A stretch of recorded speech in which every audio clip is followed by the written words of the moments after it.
Ngarkesa totale në sistemin e transmetimit për muajin janar ka shënuar një rritje të ndjeshme krahasuar me të njëjtën periudhë të një viti më parë.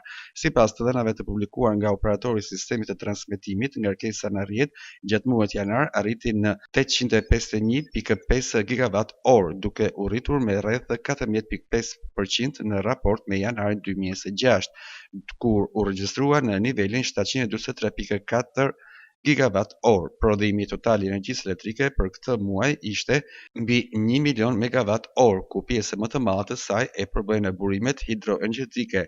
Konkretisht, zyrtarët me rezervuar prodhuan 890.000 megawatt-orë, ndërsa ato me derivacion kontribuan me 327.000 megawatt-orë.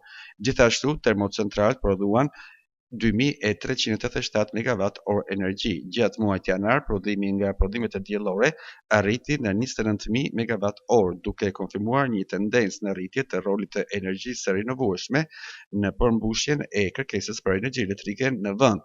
OST thekson se po monitorohen parametrat e funksionimit të sistemit për të garantuar furnizim të qëndrueshëm dhe të pandërprer për konsumatorët në të gjithë territorin.